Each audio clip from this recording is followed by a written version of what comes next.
time for Nerdgasm. Hey, what's up guys? Jerry here, aka Barnacules, and today I'm going to be telling you the lengthy story about how I got involved in computers and programming and everything that happened from when I was a child to where I'm at today making this video for you right now. Now, the first thing I want to do is shoot down a lot of common misconceptions. I get emails from people that are at length telling me I must have had rich parents, I must have gone to a prestigious college, I must have had lots of money, I must have. I'm going to shoot that down right now, guys. But let's just start out by saying I grew up mostly on welfare and state assistance. We lived with my grandparents because we needed the grandparents and my parents to have enough money to actually survive. And it was a huge struggle through most of my life. My dad did drywall. It was a very seasonal thing. So we had money for part of the year and then we didn't have money for the next part of the year. It was a very, very stressful and complicated situation, but I don't want to go into my childhood. It was a little bit of a rough childhood, but I'll leave it at this. My parents always made sure that me and my sister were fed and always made sure that we were taken care of, and I'm forever grateful to them for that. And I also would like to say rest in peace to my mother because she did the best that she could with what she had, and I miss her horribly. Now, as I went through the first grade, I attended a school that actually had a computer lab. It was the first time that I had ever seen a computer lab, and they had the Apple IIe computer everywhere with the green screens on them.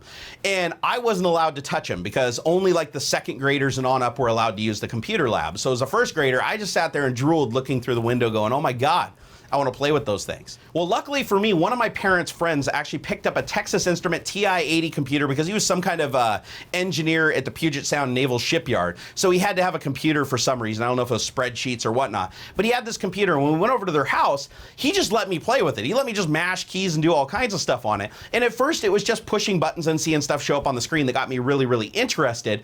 But then it really piqued my interest, and I had him show me some basic things like how to load games from the cassette tape and play the games. And I got really addicted. It was absolutely an amazing experience, and I would say that that's what piqued my interest the most going into computers was that Texas Instrument. Well, now let's go ahead and fast forward to the second grade, because this is when things actually get really interesting, and this is a turning point in my life. So what happened was I was put in a program called Chapter 1, which was basically where the special kids had to go because we were falling behind our peer group. I wasn't good at math. I wasn't good at, spelling. I'm still not good at spelling. but I literally was so far behind my class that they put me into this program where it was me and like 4 other kids that were falling behind our peer group. And basically we're going to be held back, so we got additional assistance. Now, part of this program was me being paired up with a kid named Kevin Hess, and he was in the accelerated learning program where he was ahead of his peer group, and even though he was like in the second grade, he was still doing like extracurricular stuff outside of the school to earn credit towards college. It was actually a really, really bizarre thing. But anyways, he was a genius, I was eating the glue, and somehow between the two of us, we were supposed to get me up to speed. Well, one of the cool things that I got to do with Kevin is I had access to the computer lab to actually go in and use these Apple IIe computers that they had. They were green screen, they had the 5.5-inch floppy drives on them, and I knew nothing about them. Well, the cool thing was Kevin already knew how to program these computers. He was writing like, he was making those text adventure games where it's like go north, go left, pick up inventory, get things, you have armor rating, all that. He created these complex games in something called Apple Basic, which was a line number based programming language where you basically had to be very, very knowledgeable and conservative about your lines, because if you ran out of numbers, you couldn't just easily put another line in there if you ran out of the numbers. It was a very linear structured language, but one of the easier languages to learn. Well, Kevin had started to teach me how to program these computers, and I ultimately ended up writing my first text adventure, and I was actually getting really fast at typing, and this is as months and months go by, but it was brutally apparent that I was excelling in the computer class. Even the teachers thought that I was doing better on the computers than I was with everything else.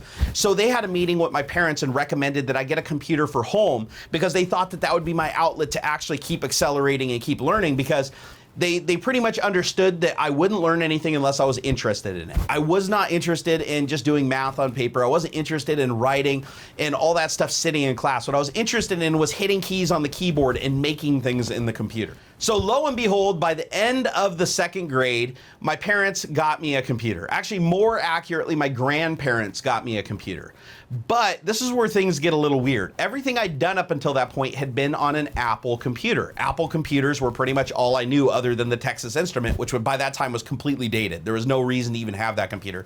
And I actually still have one sitting over there that I'm gonna hook up someday just for nostalgia's sake. But I show up from school one day and sitting on the kitchen table is a Laser Pal 286 12 megahertz PC in a box. I wish I had pictures of this stuff, guys, but realized back then we were poor. We didn't have cameras. We didn't even have a Polaroid.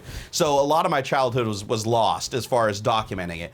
But I'm going to recall as much as I can throughout, the history. And the computer, the funny thing about the computer stuff is as you talk about it, it starts like new things start popping into your head that you start to remember. So I get home and I see this computer sitting on the table and I am freaking. I am jumping around. I'm doing the happy dance. I'm crying. I don't even know how it's possible because at the time I think that computer was over $3,000. And I was like, how is this happening? How is this happening? Well, my grandparents said that they bought it from Sears and they bought it on their Sears credit card where the payments on it were I think it was like $20 a month for like 8 or 10 years because back then before there was a bunch of credit card laws in place to prevent people from excessive interest and stuff like that. This is before all that time. So of course we ended up paying I think 3 times the value of what the computer was worth over 8 or 10 years before it was finally paid off. It was absolutely ridiculous.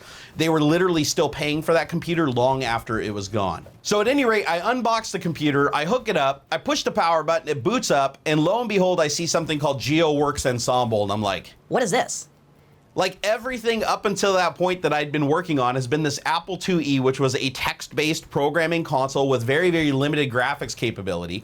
By that time, some of the computers in the lab were upgraded to have some kind of color graphics, but there was nothing PC. We didn't have a single PC in the entire school, so I didn't understand. And when I say PC, I'm talking about like Microsoft-based PC, which actually isn't even really accurate because my 286 was running GeoWorks Ensemble on top of a version of DOS, so only DOS was Microsoft. But anyways, I'm getting sidetracked. But the bottom line was I didn't know what the hell this computer was when I booted it up. I basically had GeoWorks Ensemble.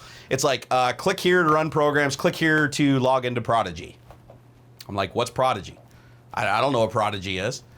So at any rate, I had no idea how to use this thing. I basically read through the manual religiously. The computer was set up in the living room so the whole family could use, but just like with all the other technology, my sister pretty much disengaged. My parents were too old to even think that computers were a thing. They totally thought it was a fad. Even to this day, I wouldn't be surprised if my dad doesn't still consider computers a fad. But it was one of those things where it was just a toy. To them, it was just another video game console. So I was the only one that was using the computer. Well, the computer came with a free year of Prodigy service. So of course I figured out how to plug the phone line into it and I dialed up Prodigy, and that was my first taste of anything online was this Prodigy service. And it was incredibly basic. You could log in, had a messaging service that you could send messages to people, but I didn't know anybody that had Prodigy, so I didn't really know anybody I could send messages to. It had some very, very limited games that you could play where it's like every move you made, the 2400 baud modem would be like draw, draw, draw, draw, draw, draw, draw. I mean, it was pretty damn terrible. But for me, it was amazing because I was like, my computer is actually communicating out in the world. And to me, that alone was epic. Like just the whole concept of that was epic. So fast forward a little bit more, I finally started to learn how to program on the PC using something called GW Basic and Q Basic. Those were the two basic versions of the language that were available on the PC that were very similar to the Apple basic language, but there were some minor differences that I had to work out. And a big resource that I had to lean on was actually the library. The local library that I went to had all kinds of magazines that you could get that would show you a programming lesson. Every single one of the magazines, you'd open up and they'd have an entire program written out in the tiniest little font, line by line by line, and you'd enter that thing meticulously for days. And then you'd hit run and it would literally just draw a pixeled picture of like a surfer on a wave. And you'd be like, that sucks. Well, my friend Kevin used to come over all the time, and he actually learned right alongside of me, and we both actually learned the PCs, and he ended up getting a PC at home himself. And so we started to figure out that we could actually get the computers to connect to each other using a program called Telex. And we'd actually just like connect the computers together and type stuff to each other, and that wasn't very interesting. So then we discovered bulletin board systems. So we went to the local library, and you could print out a sheet and take it home of all the bulletin board systems. Now, these are just computers that were actively listening on modems at the end of a phone number that anybody could call into. And you could download files, you could upload files using protocols like Y modem, Z modem, Kermit, all these things. I'm really dating myself right now, guys.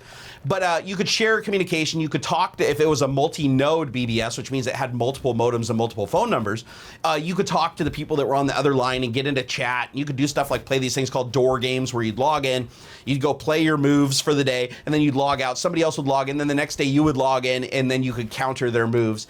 And it was like playing chess over, one of those little telegraph machines. It was absolutely epic though. So at this point, most of my focus wasn't necessarily on gaming on the PC, on this little 28612, but on programming it and reaching out through BBSs and Prodigy. Prodigy at that point became pretty dead to me. I didn't even use it for the full year I had it, because once I discovered bulletin board systems, that was far more useful and fun, especially with all the cool ANSI graphics and stuff like that. It was just a cooler experience to be able to dial up, literally at the time, I think there was 50 or 75 BBSs in my total area code, and calling them up and everything was like an adventure every day. So I literally every day would wake up, get on the computer, dial out. My parents would pick up the phone and be like, me, and they'd be like, what, who's on the phone? And I'd be like, just hang it up, it's the computer, hang it up. My parents didn't even know I was calling BBSs. They thought I was on Prodigy each and every time. So I'm on these BBSs doing learning some bad things, like downloading pirated software and downloading pictures that I probably shouldn't have been downloading when I was a kid. But anyways, parents didn't know what computers were capable of back then. This was the beginnings of the internet. Like I don't want to say pre-internet because the internet exists, but the internet wasn't available to consumers yet at this point in time. So bulletin board systems were the best thing we had. The closest thing we had to the internet was something called FidoNet, where we could post messages on the BBS and it would call, and that BBS would call another BBS, and that BBS would call another BBS all throughout the night and trade messages back and forth so that you could send messages across the country without having long distance charges. And it was actually a pretty cool network, but it was very slow. In many cases, it was even slower than putting an envelope with a letter in the mailbox and sending it to the person. All right, so let's fast forward now a couple of years to when I get my next computer. So what had happened was I ran into a guy on one of the local BBSs called The Real World, I believe was the name of the BBS. And I ended up befriending the operator of that BBS. We'd get into chat and talk about things and stuff like that. And he had talked to me about a guy that owned a computer store near where I lived. Now, computer stores were incredibly rare even at this point. There was maybe one or two of them within my entire zip code. And so this place was called CAT Computers, Computer Advanced Technology. Well, I went to this computer store. I met the owner, who was also the op of the BBS, in person. And he had told me about how he does upgrades on computers and stuff like that, but everything was ridiculously expensive. Well, what he did was he said that I need to upgrade my computer to be able to play some of the newer games. Like I wanted to play, like I think at the time it was a Wolfenstein 3D and stuff like that. I was having trouble playing some of these games because they required more memory. My computer only had 640 kilobytes of memory. So it was expandable to 4 megabytes of memory. But when I went to this CAT computer place, they're like, well, for 4 megabytes of memory, I think it was $250. So what I ended up having to do was sell my Sega Genesis that I had at the time. I believe it was my Sega Genesis. Yeah, I sold my Sega Genesis, and then I took the money from the Sega Genesis and put it with some birthday money that I had got, and I barely had enough to get 4 megabytes of memory. And he even agreed to install it for free. Normally, he would have charged like $50 or whatever for an installation fee, but he realized I was just a kid and I didn't have a lot of money, and we were friends on the BBS, so he cut me a break. He installed the memory, which back then, trust me, it wasn't as easy as it was to install today. You could literally break clips off stuff and bust the motherboard. So the next upgrade I did to my computer was I put in a sound card. Now, again, this is one of those weird twists in life, okay? So I met Kevin, and Kevin got me into programming. Programming ultimately got me my PC, which was supposed to be an Apple, but it was a PC, so that was another major turning point here. So now I'm learning PC and not learning anything Apple, because that's what I have at home. Of course, that's what I'm going to focus on. Now I've got more memory in the computer, but now I need a sound card. All right, so I need some kind of a sound card for this computer, but I can't afford it, because sound cards, like I think the Sound Blaster 8-bit back then was ridiculously expensive. But something bad happened, and that is, but it was bad and good. So we get rear-ended. My mom's driving through the grocery store parking lot, and a guy piles into the back of us at like 35 miles an hour, totals the rear end of my mom's car, screws us all up horribly, and we end up having to go to physical therapy for months. But we have no insurance or anything like that, so we can't afford the physical therapy. So my mom's sister did a lawsuit against the guy who hit us, who he didn't have insurance, because nobody had insurance back then, right? So ended up suing him. He ended up settling out of court, I think, for $10,000. My crooked aunt took like half of it, even though she started the case and everything, but she didn't really do anything. It was all settled outside of court. But anyways, we got a settlement. It was like $10,000. She took half of it. My mom took some of it because we were really hurting for money and put it away. But then they gave me some money. I got like $1,000. So here I am, a kid with $1,000. And to me, I don't know if you would consider that in these days and these times, but back then in the 90s, that was like $1,000. I felt like I was a millionaire. I thought I won the lottery. So my parents took me shopping, And I went to Software Etc. in the mall in Silverdale, Washington, and bought a ton of games. I bought a proper computer desk because up until that point, my computer was just set up on like a little like coffee table thing. I got a proper computer desk. I got a sound card, my sound blaster. I bought speakers. I got speakers for my computer. And I went and got all these things. I even got a 24-pin dots matrix printer because I was like, man, I want to be able to print stuff on my computer. It's going to be the coolest thing ever. So I buy all this stuff. I take it home. And I'm having a blast. I think I even got a CD-ROM. I think CD-ROMs had just came out at that time. No, I did not get a CD-ROM yet. That's right. No, I did not have a CD-ROM. So what I'd done is I wanted to put the sound card in the computer, but I couldn't do it. I tried to install the sound card, and the amount of force that you had to put down on the socket to install that thing, I was getting nervous. I was sweating bullets. I didn't want to break my computer because I couldn't replace it. So ultimately, I took it to Cat Computers, and he charged me like $20 to install my sound card. And I literally just watch him just take the card and just go frump, and he just jams it down in there, puts a screw in it, fires it up, goes and puts some stuff in the config sys and the auto exec bat, and within 15, 20 minutes, my computer's playing sounds. And I immediately just got hooked on the whole audio craze of computers. When I got my computer home, I started downloading programs from the local BBSs, like I think it was like Scream Tracker or Impulse Tracker was later. I think it was Scream Tracker that I downloaded, which was a 4-track, almost like MIDI, not really MIDI, it was something else, but you could basically take sound samples and play them back at different frequencies, and you'd type in the notes with the keyboard, and it would go through and play like player piano music.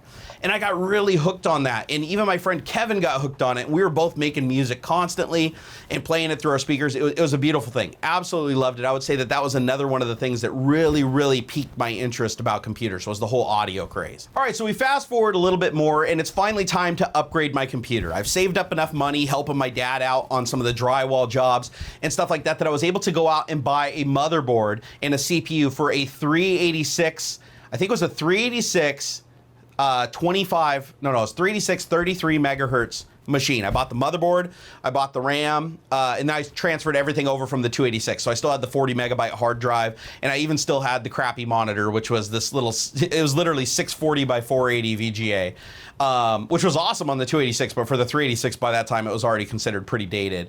But I had Computer Advanced Technology actually came over to my house and helped me build the computer. So he sat there and coached me while I was putting everything on there. It was back there, you had to put little insulators on the screws and everything. You had to make sure that you had an anti-static band on and everything. It was a really, really involved process back then. Now you can just run naked over the carpet and rub yourself on shag piling thing with balloons on your hair while you're installing graphics cards, and chances are you're not going to fry them. So a lot has changed since those days, but he came over and he helped me out. And he didn't charge us anything because by that time we were actually really good friends and we were talking regular and everything, and I was helping him with his BBS and stuff. So he came over and did that just for the cost of the parts. And so we came over, we built the computer, and I booted that thing up, and I was just like, I was on cloud 9, man. I couldn't believe the frame rates that I was getting playing Wolfenstein 3D. I was playing some of the other games back in the time that like the 286 wouldn't even entertain starting, but the 386 would, because back then the compilers 386 was a new architecture. So a lot of the stuff that the 286 couldn't play, now the 386 could. And I absolutely loved that computer, and it took it to the next level, and I used it to start my first bulletin board system. So my parents agreed to get me a phone line finally because they were sick of picking up the phone and having this stuff going on. So they got me something called a party line that was on the house. I think it was like an extra like $2 or $3 a month, and they give you another phone number that's for basically another phone number, another phone line that's for your teenager or whatever. So anyways, they got one of those for me, and they made me work for it. I had to go do chores to pay for this like $5 phone line, but that's okay. I worked hard my entire life. It was not a problem. So I had my own phone line. So I was like, you know what? Now that I have my own phone line, I can run my own bulletin board system. So I ended up pirating a piece of software called DeskView, which was basically like multitasking in DOS on a 386 computer. Because back then you couldn't really multitask. You could open up like Windows, and you could do some very, very limited things like Windows 3.1. But still, you needed DeskView to actually run something in DOS in a session full screen, and then be able to actually switch back to something else and use the computer. So I went and got this DeskView software, and then I went and got this software called a Renegade, which was a type of bulletin board system software. And I set it up, I had my phone number, and then I went to the library and I added that phone number to the KBBS list, which was the Kitsap County Bulletin Board System list. I'm gonna try to find one online and show you guys a screenshot. But basically you went to the library, and they let you print it off on the sheet paper tear it off and take it home with you. Well, now my BBS was up, and it was on there. And it was called the Federation, because I was big into Star Trek back then, guys. So the Federation BBS was finally online. I literally had to wait like 2 or 3 days before I finally got my first call, and I had it set up so that you could hear the modem ring through inside the computer. So the second I heard that phone ring, I booked it over to that computer, and I was sitting there watching the person, and sure enough, they go to new account, put in their name, put in their back then you didn't need phone number or anything. It was just basically your name and your password, and boom, they were in. And they looked around for about 5 seconds, and then they left. And I was like, ah, crap. Then I got another call. Somebody else called in, same thing. And it was cool because you could watch everything they're doing, because realize you're sitting there looking at the software as they're logging in and seeing everything that they're doing. It's like somebody remotely controlling the computer in text mode, like from like a bash prompt in Linux would be the best way I could explain it. So the next guy that logs in actually goes and leaves a message in my forum introducing himself. He goes and uploads a file, which I think was just a text file that had like his phone number for his BBS and everything. He was basically just like spamming my BBS. But at any rate, I finally had my first real user and first real interaction on the site, not somebody that just logged in to see what I had and left. So what I started doing after that point was I went to everybody else's BBS and figured out what the most popular downloads were, and I downloaded those games. Lots of Apogee shareware, lots of other stuff. And I downloaded all those games, and then I put them up on my BBS so that I actually had a file store that people would want to download things from. So fast forward a couple of months, and my BBS actually became fairly popular. I would get probably, I would say, somewhere in the order of 10 to 15 calls a day. So 10 to 15 login a day, which today is like, but it was good. It was good back then. And the BBS was starting to become known, and people were coming in and interacting on my forum. So then I started installing something called door games, where people could come in and play these games against each other. And I'm just kicking back and watching all this, and I think it's the coolest damn thing in the world. So now fast forward a little bit more to multiplayer gaming. Now you have games like Doom, where you can actually call up your modem to another friend's modem and play them one-on-one. And so that became a big part of my life too. I started calling up my friends, and we were always playing games, like my friend Jacob and stuff like that, and Kevin. We'd be dialing up each other and playing these games. And then they came out with a door for some of the BBSs, or a door game for some of the BBSs that would allow 4 people to call in on different phone numbers. And then you could have four people versus each other in Doom. And it was like the most amazing thing ever. It was absolutely mind-blowing for the time. And it just got me really, really involved in what I would consider my first online gaming episode, where we keeping track of kills, keeping track of scores and everything like that, literally on pieces of paper in a file. And that became a big thing. People would log into the BBSs, and you'd go find new people to play, and you'd go and play them, you'd kill them, they'd kill you, you'd record it. It was a lot of fun. So now at this time, for money, I'm just doing chores around the house, and I'm helping my dad with his drywall job, which was like, less than minimum wage, but I still made enough money to kind of put away so I could buy an occasional game and do things like that. But at this point, I'm downloading everything from BBSs. Back then, it was just starting to come into the era of digital rights and everything like that. Nothing was copy protected. I mean, the best copy protection they had on a game back then was like a little cardboard wheel that came with it with some answers to questions, and half the time people would just take a bunch of pictures of it in every position and then upload that with the game, so you could just print it out on your dots matrix printer and you basically had it. But you can definitely see the evolution of DRM as time moved forward. See, I told you guys this video was going to be long. So now we fast forward to the discovery of a new bulletin board system that I used to frequent a lot. It was called Cam's Castle. And I used to log into Cam's Castle, and the operator of the BBS, his name was Cam, obviously, would pull me into chat in the middle of whatever I was doing, talk to me for a couple of seconds, then get me pissed off, and then he would hang up on me. And it would literally say no carrier in the software, and it would enrage me. This guy enraged me like you would not believe. I hated this man. I wanted this man dead. I was so mad at him. And so I'd call back, he'd pull me in again and boot me no carrier. And basically the guy was kind of just a prick to me for the longest time and would get me worked up. And I guess that was like the first drama of this whole BBS situation.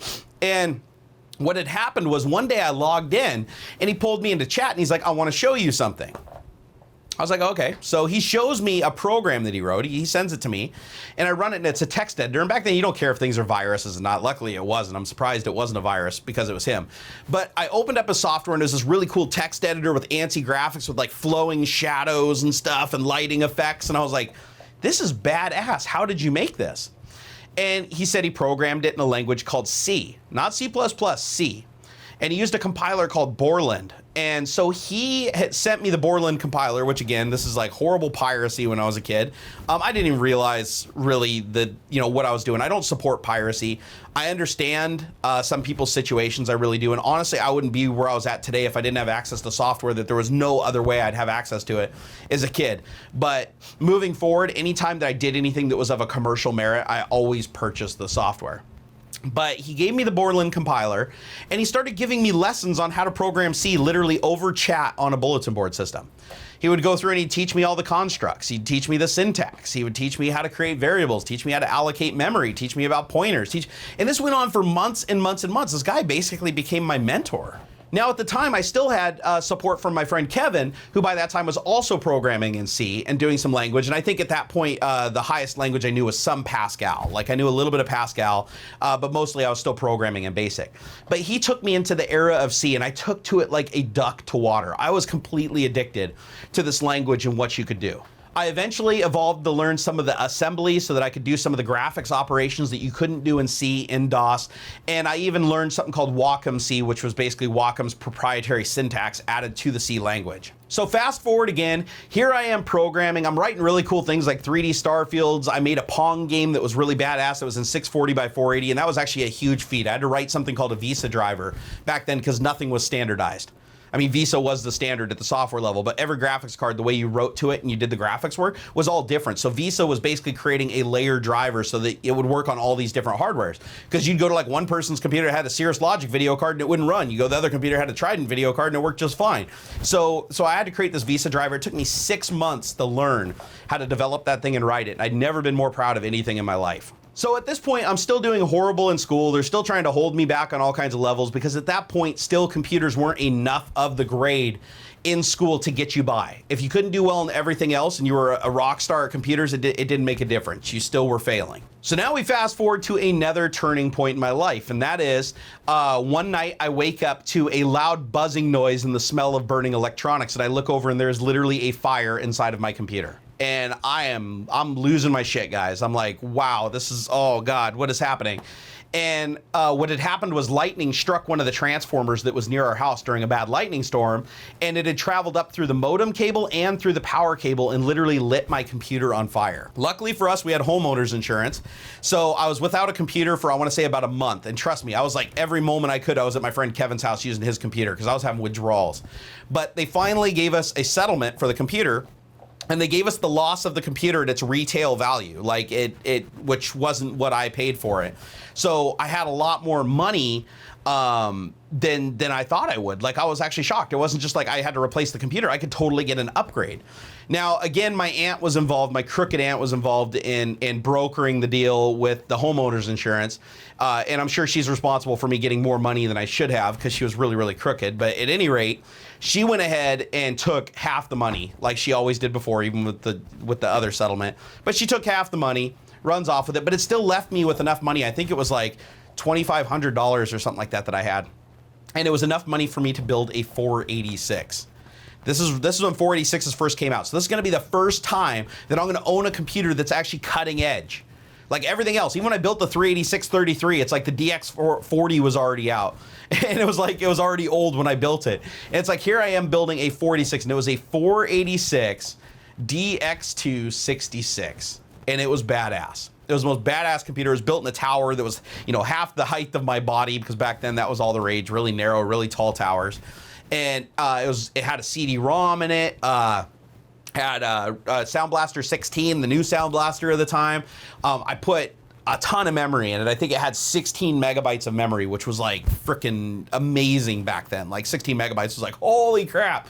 But I was like so freaking excited when I got this computer, and I got a new monitor. Remember, up until that point, I was still using that little 14-inch VGA monitor. I finally got a proper, I think it was a, oh God, what resolution was it? Like 800 by 1200, I think it was. 800 by 1200 resolution, 1200 by 800. But still 4:3, but it was a 17-inch screen from AOC, and I was like, oh my God. I was so excited, guys. The screen was mind-blowing. The resolution on it, the color, Oh God, it was amazing. And everything was like 75 hertz instead of 60 hertz. So you notice a little bit of a frame bump. It's kind of funny to see that everything else has progressed back to 60 hertz except for the hardcore gaming monitors. But back in the CRT days, 75 and 90 hertz were just standard. So at any rate, I had my first cutting edge computer. I had my bulletin board set up, and then I have the discovery of the internet.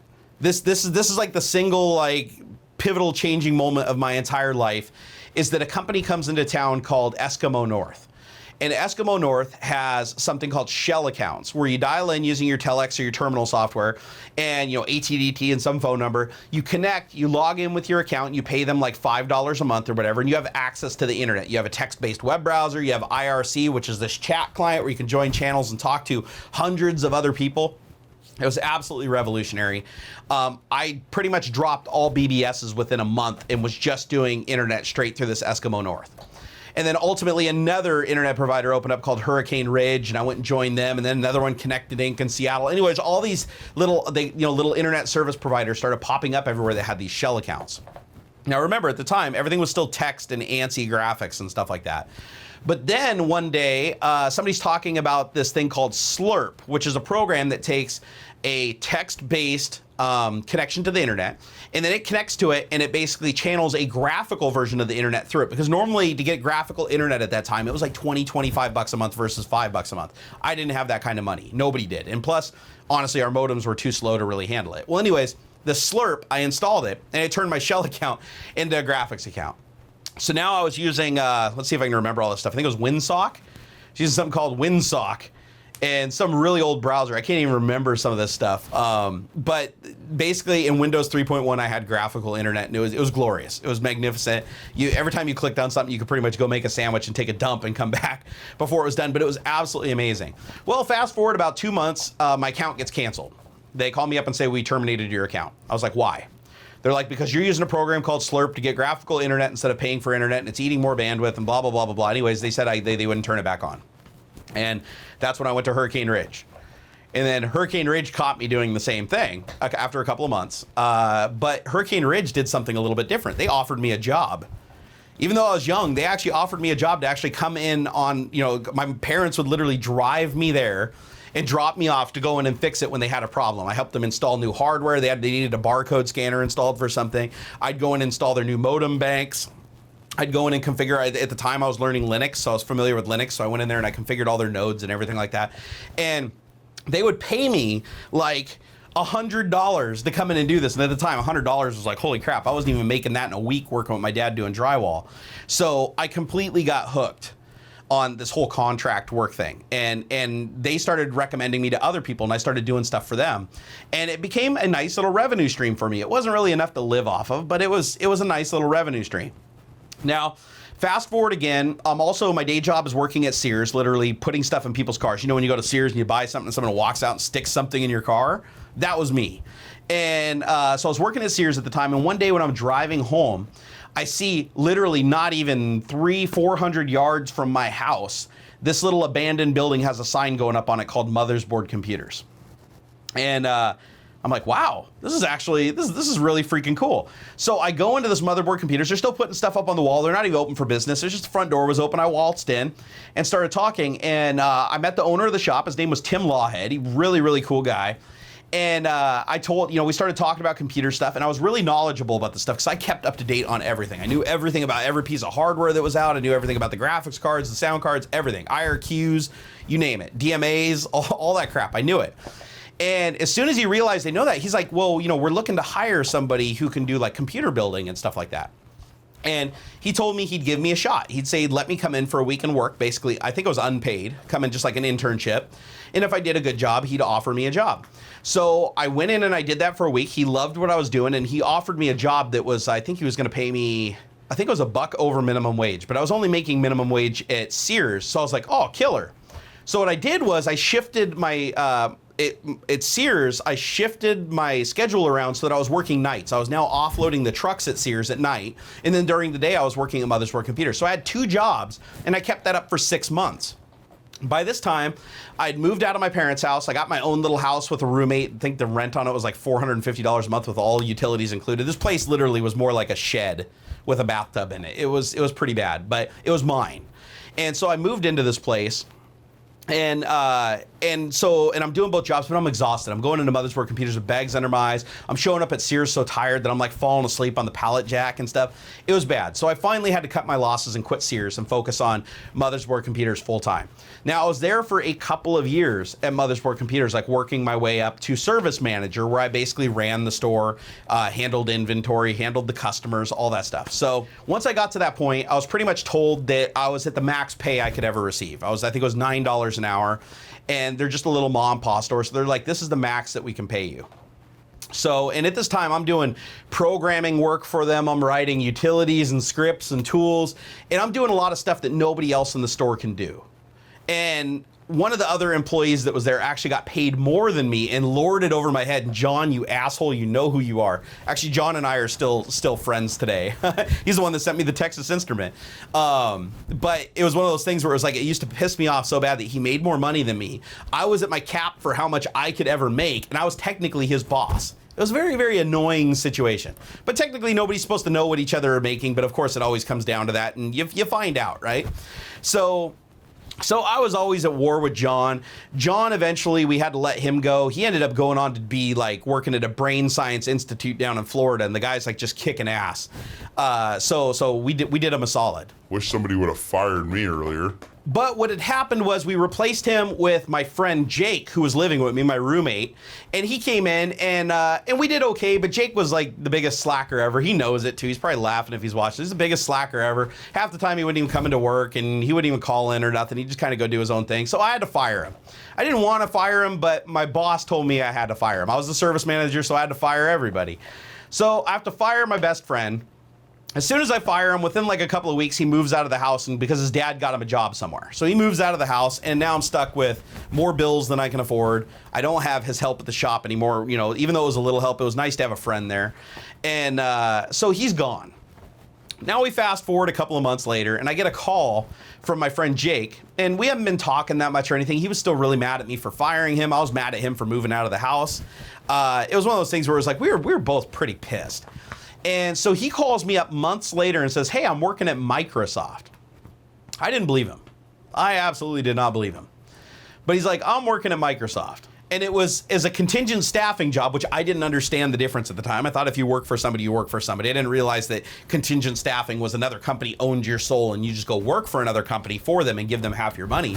But he didn't mention any of that. So he calls me up and says, hey, would you be interested in interviewing for a job at Microsoft? Because, and I don't know anything about this beyond this. I think he's just like burying the hatchet, calling me up, being like, oh, I'm going to help you out, bro. So he calls me up and says, am I interested? I'm like, hell yeah. So I go talk to my boss at the time, Tim, and I said, hey, I want to go interview for a job at Microsoft. This is like a once-in-a-lifetime opportunity. You already said that I'm at the max pay that you can give me, so I do have to go find a new opportunity if I can. And it broke my heart. He looked at me and he's like, well, if you're not serious about this job and you're not serious about devoting your time to the shop, he's like, if you want to go to that interview, you need to quit. He's like, you can't just like take a day off work and go interview somewhere else. That's not going to work. He's like, you know, and I can see his point to some degree, but he's like, no. He's like, if you want, you have to quit. So that's where I took a huge risk in my life right there. I said, you know what? I'm going to quit because I have to go to this interview. This is a once in a lifetime opportunity. What had happened now, and I think this is right around 2000. This was like, right around 2000, 1999 or 2000. I quit my job. I go home. And I'm in a panic because I realized what I just did. I was like, oh no, I just quit my computer job. That's like all I had. I have no money. I think in the bank I had, my total like life savings was $500. And part of that needed to be used for like rent and stuff like that. Luckily at the time that this happened, I was living with my parents. I don't want to get into it too deep, but my house was robbed and vandalized. Out shortly after my friend Jake moved out, and they broke out all the windows, dumped garbage in my bed. It was a very, very like traumatizing experience for my life, but that's why I now have such a huge security system on my house. But that broke me. I moved back into my parents, but it meant that I didn't have rent. I was paying my parents, I think, $100 a month, but I didn't have rent, so I was free to leave the area. And my friend said for me to interview, I had to go to Redmond, Washington, which was about 100 miles from where I lived. So I got in my little beat-up yellow 1976 Ford Courier truck, drive all the way to Redmond, and they offered to let me stay with them because the interviewing was over a couple of days. And so they said that I could stay with them at their little apartment that they had across the street from where the interviewing was happening. So we could literally just walk to the place. And so I go there, I do the interview process, and I walk into the room and I'm wearing high tops, jeans, and a shirt, and everybody else is wearing like suit and ties and dress shirts. And I was like, oh shit, I messed this up. I messed this up bad. Even my friend Aaron, who was Jake's cousin, who he also invited to the interviews, he even was better dressed than I was. And I was like, oh crap. So I go into the first interview with a guy named Caesar. And Caesar looks at me and he's like, I'm really sorry, but my interviews ran wrong. He's like, so I only have 15 minutes. And the interview was supposed to be 30 minutes. He's like, I only have 15 minutes. He lays a sheet of paper down in front of me with a bunch of questions and plays a little video on the screen. And he's like, okay, answer these questions. I get halfway through the sheet and halfway through the video, and he's like, I'm sorry, but I have to run. I'm really, really sorry about this. You'll have to move on to your next interview. And so he takes the sheet of paper and just gets up and walks out of the room. And I'm like, shit, Caesar, really? So I thought I blew it right there. I thought it was game over at that point. So then I go sit in the lobby. I get called to my second interview, which is by a guy named Tim. And Tim pulls me in, and Tim looks like a really sophisticated guy. He's got, he's looking all dapper and everything. I hope he's watching this because he'll know what I mean. He was a cocky guy. Tim had a cockiness to him. And I walk in, and this was the first one was more of a software interview. The second one was more of a hardware interview. So I go in, and he has all this hardware laying on the table. He has like fiber channel controllers, Ethernet, Ethernet stuff. All I think at the time everything was ISA still or VLB, Visa Local Bus.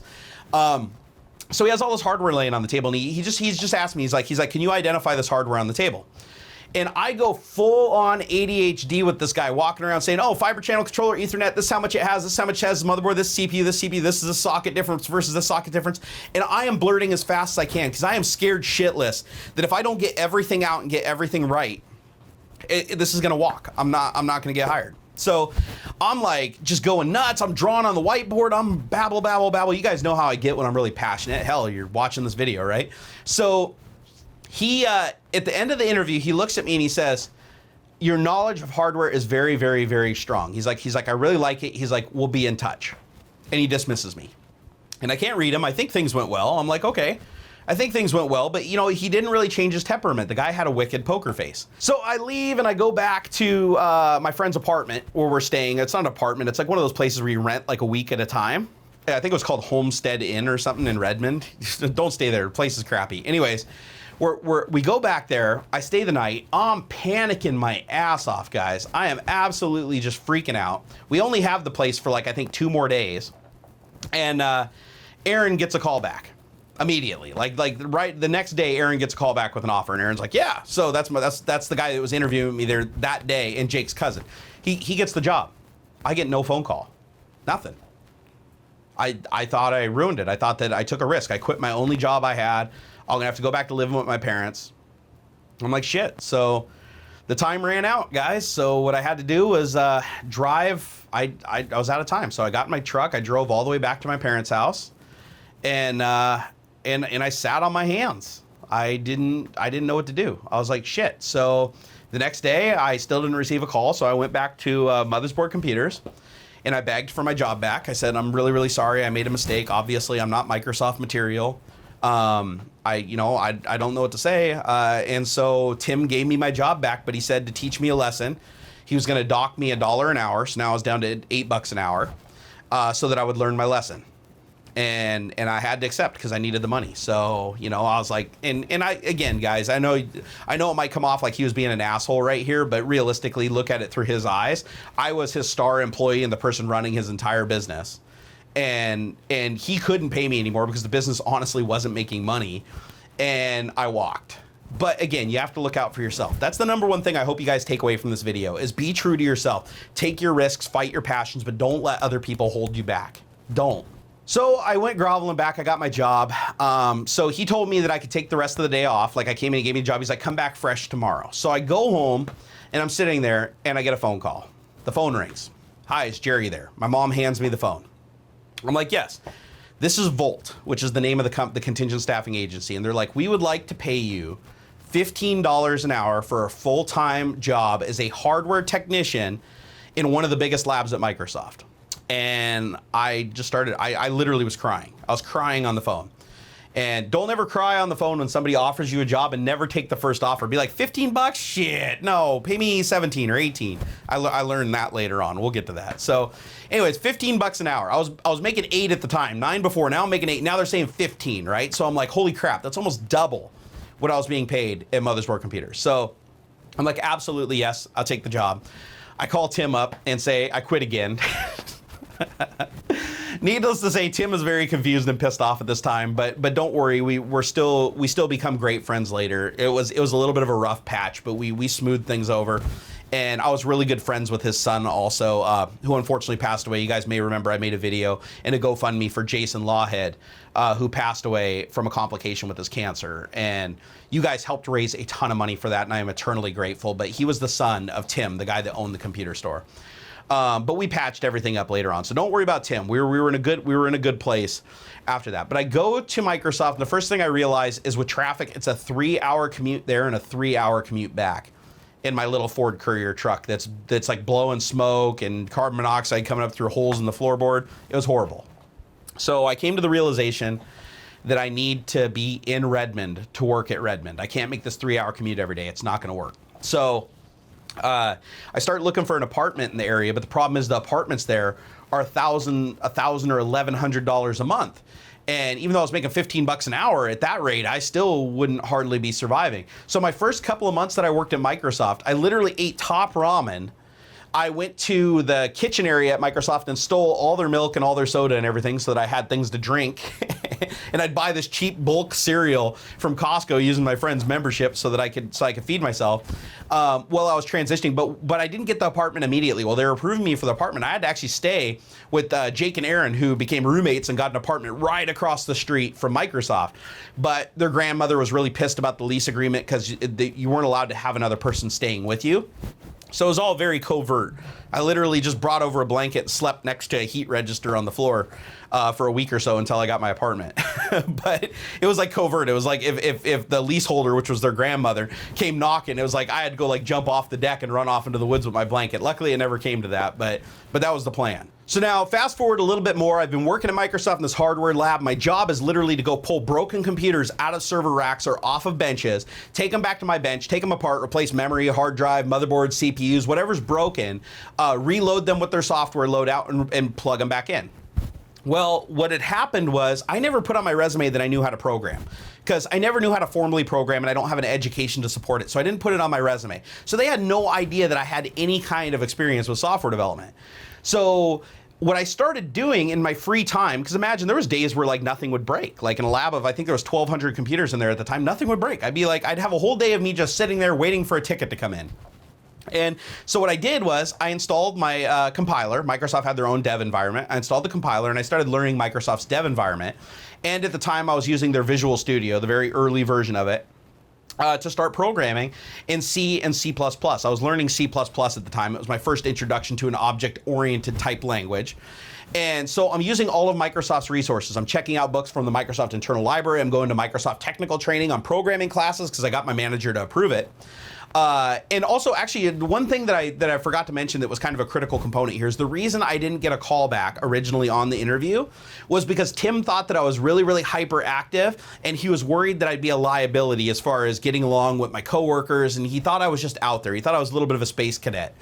And but he brought that up to the actual hiring manager that he was interviewing for was Bruce. And you guys all know Bruce. You've seen him in my printer review video and stuff like that. And Bruce said, you know what I want for this job is somebody who's hyperactive and passionate. Go hire that guy right now. So it's because of Bruce, who never had previously met me, that I got the job.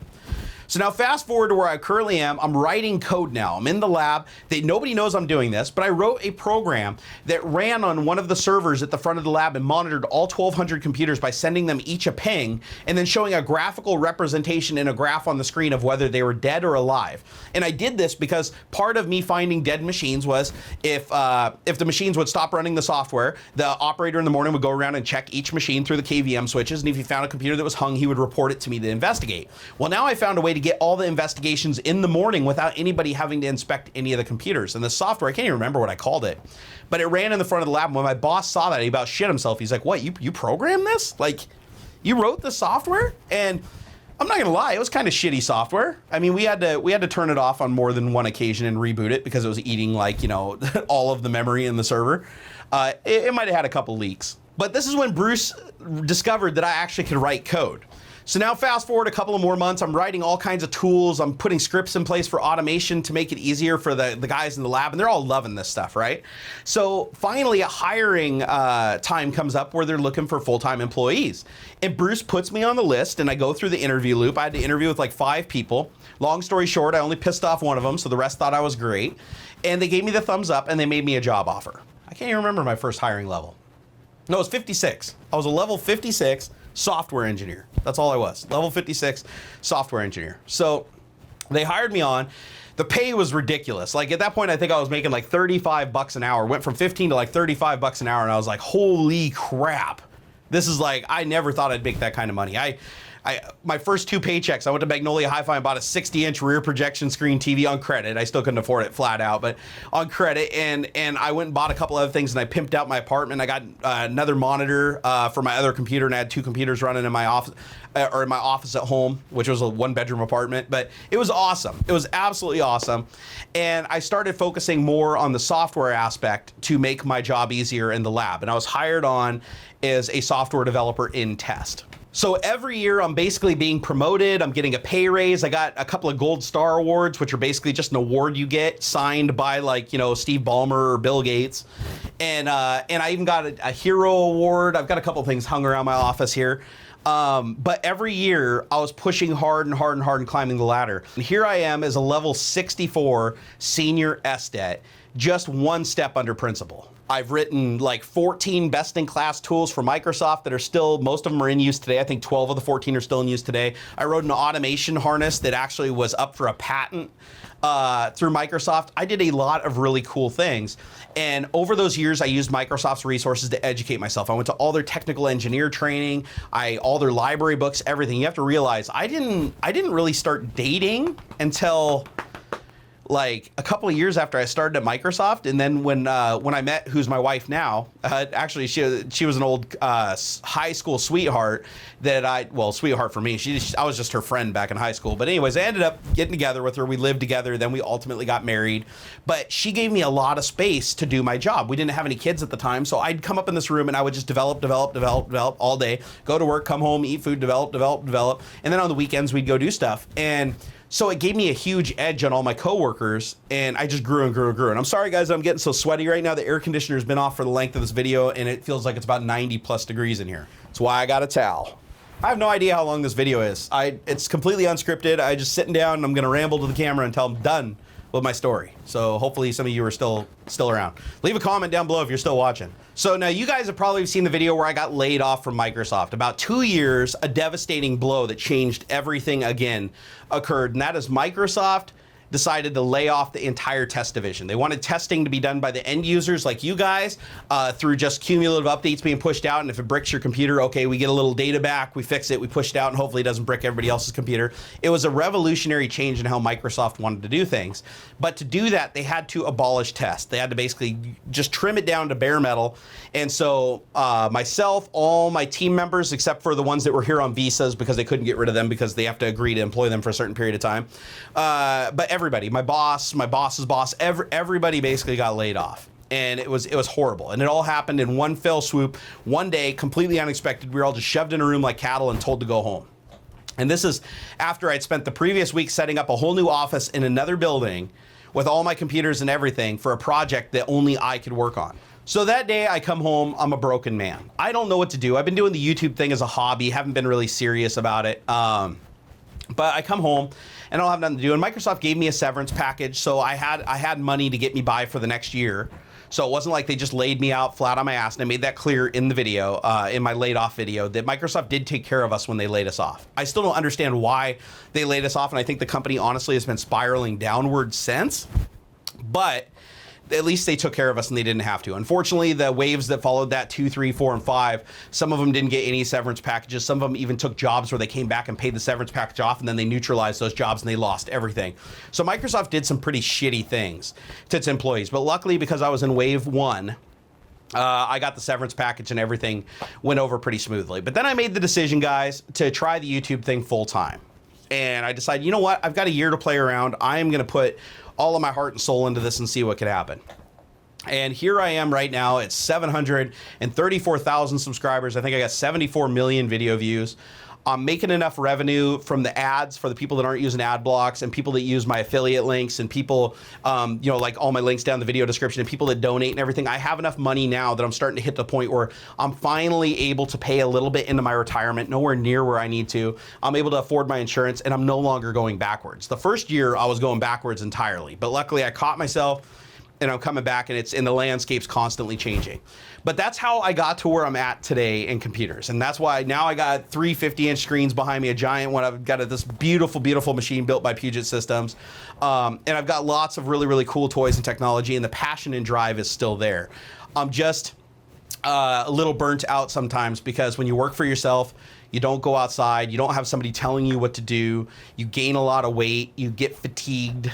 People are constantly harassing you out of jealousy or just out of spite, and that's the exhausting part of this job. But I'm still very passionate about doing that. And for the people that are still watching right now, you guys are the reason that I keep doing this, because you're the ones that allow me to keep supporting my family. You're the ones that allow me to keep growing and learning. And you're the ones that allow me to actually spend some time with my son. When I was working at Microsoft, I spent no time with Xander. I'd wake up in the morning, go to Microsoft, work until 8 or 10 at night, or I'd come home and work on YouTube a little as the hobby. And I didn't get to spend any time with my son. And now I actually get to spend time with my son. When he comes through the door, I get to run downstairs and give him a hug and a kiss right when he comes through the door every single day. I get to see him off when he goes to school. I get to kiss him and his mother every time they go out to do an activity, because you guys allowed me to do this and make some money so that I can allow them to do things and have a decent quality of life. And I am forever grateful to each and every one of you, and I hope you enjoyed this video.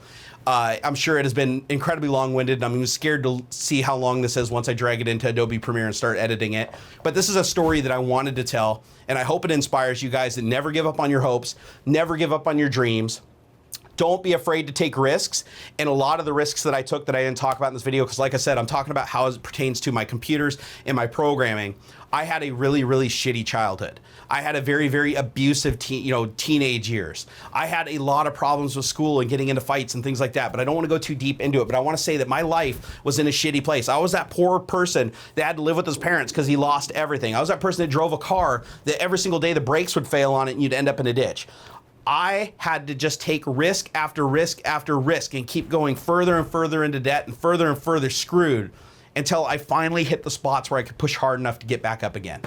So I want each and every one of you to know that sometimes you do have to take a risk if you want to get somewhere, and there's never a guarantee. But I'll tell you what, you will kick yourself in the teeth if you don't take that risk, because there's at least 5 points in this video where I've talked about a risk or a direction change that I took that I could have easily said no to, and it would have completely changed the path of my life for the worst. All right, I am sweating my balls off right now, and I haven't eaten yet. All I've had is coffee this morning. That's probably why I'm so jibber-jabby, but that's what I wanted. And I'm gonna go get some food. And that's food that you guys allowed me once again to buy and put into my face. So thank you so much, and until next time. This has gotta be like the longest video I've ever made. Hey guys, I hope you enjoyed this video. Please take a moment and subscribe to my channel. It helps me a lot. Also come over to Twitter. I'm at Barnacules. I'm a real social guy. Also, if you have a couple of minutes, check out some of these many other videos. I made them myself.